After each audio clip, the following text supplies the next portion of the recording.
Противоударный защищенный смартфон с защитой класса IP68, IP69K и MIL STD810G. Также он оснащен экраном с частотой обновления в 120 Гц, поддержкой быстрой зарядки до 66 Вт, беспроводной зарядкой, коннектором U-Smart для подключения эндоскопа, супермикроскопа и не только, обширным функционалом, возможностью расширить внутреннюю память и в целом это только малая часть того, что можно прочесть в рекламе к смартфону Ulefone Power Armor 19. Прямо мечта инспектора гаджета. Но как же на самом деле дела обстоят у данной модели, разумеется, я сейчас вам расскажу. Распаковка. Поставляется данный смартфон в стандартно ярко-желтой упаковке. Пакинг неплохой. Я приобрел комплект поставки с дополнительными устройствами, и в него входит сам защищенный смартфон, защитное стекло, ключ для извлечения слота под 2 нано-сим-карты или 1 нано-сим-карту и карту памяти до 2 терабайт, за что отдельный плюс. Далее есть краткое руководство, гарантийный талон, ремешок, кабель с Type-C на Type-C, блок питания на 66 Вт, что тоже очень круто. Габариты смартфона следующие: 175 на 83 на 19 мм, а вес 409 граммов. Далее в комплекте есть эндоскоп, и вместе с ним идет отвертка и наконечники. Также есть подставка Armor Mount, которую можно использовать в паре с Armor Case, на который можно крепить карабин, и крепление с поворотным зажимом на 180 градусов. Последнее — это супермикроскоп U-Smart C01.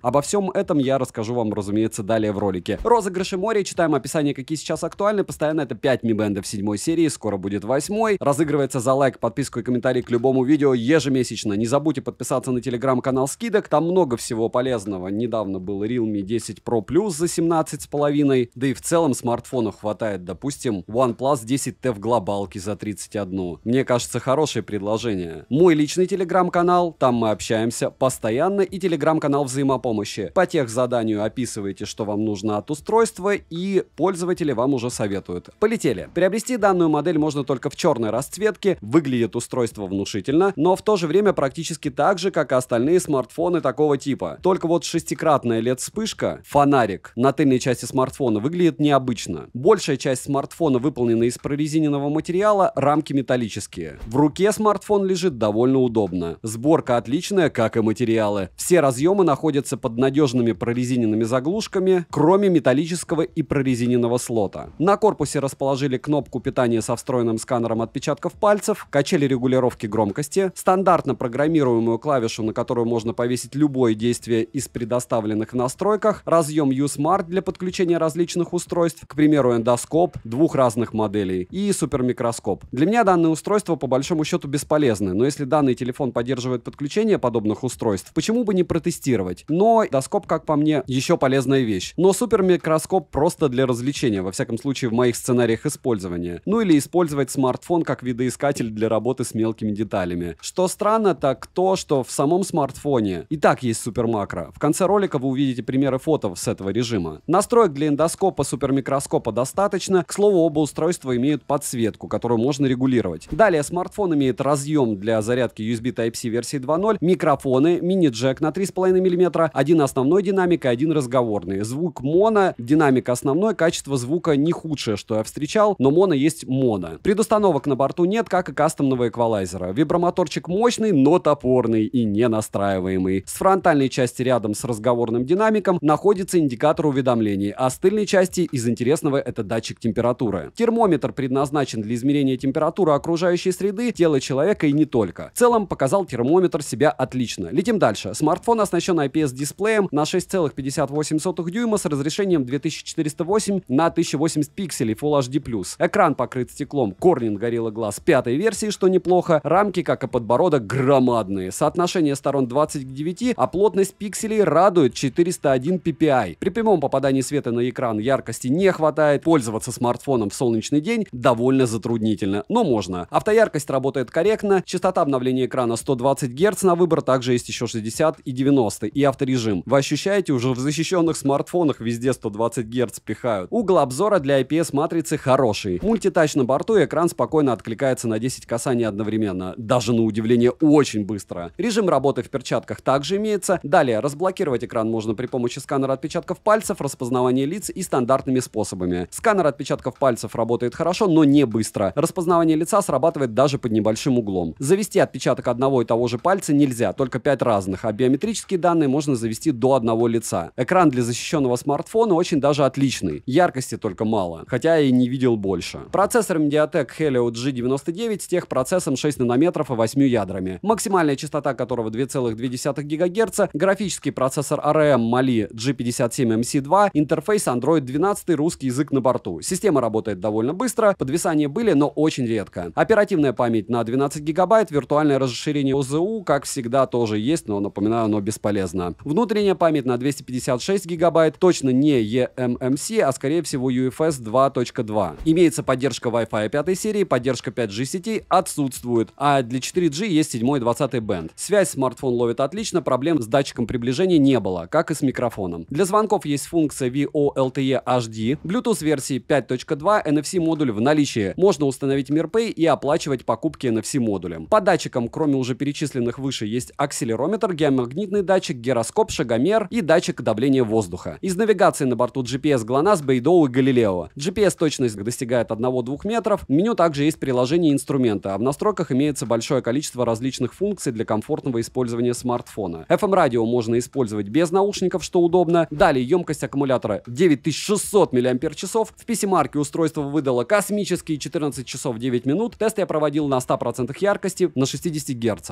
У меня смартфон в среднем сценарии использования живет до 3 дней. Смартфон поддерживает быструю зарядку на 66 Вт, беспроводную зарядку стандартной Qi на 15 Вт и реверсивную на 5 Вт, что круто. По проводу полный цикл зарядки занимает 1,5 часа. К слову, за 30 минут он заряжается на 43%. Использовать Power Armor 19 как Powerbank можно, так как функция OTG на борту. По автономности поедает он за час просмотра видео на YouTube на максимальной яркости по Wi-Fi 8%. За час игры в PUBG улетает 16%. Играть можно без проблем, но только в легкие игры или в более требовательные игры к железу, но на низких настройках графики. Конечно же, и Smart не игровой и не камерафон, но в целом он показал себя неплохо. Перейдем же к тестам. Тротлинг-тест проходит неплохо. На 20-й минуте он сдал позицию, 208 гипсов максимально, 192 гипса в среднем и 159 гипсов минимально на 100 потоках при 30 минутах. В Geekbench в синглкоре 544, в мультикоре 1788. 3D Mark показал Slingshot Extreme 2583, Slingshot 3466, Wildlife Stress Test 1239, Wildlife 1211, Wildlife Extreme Stress Test 343 и Wildlife Extreme 343. Бантуту выдал результат в 378 тысяч попугаев, что очень неплохо, и Storage Test показал хорошие 44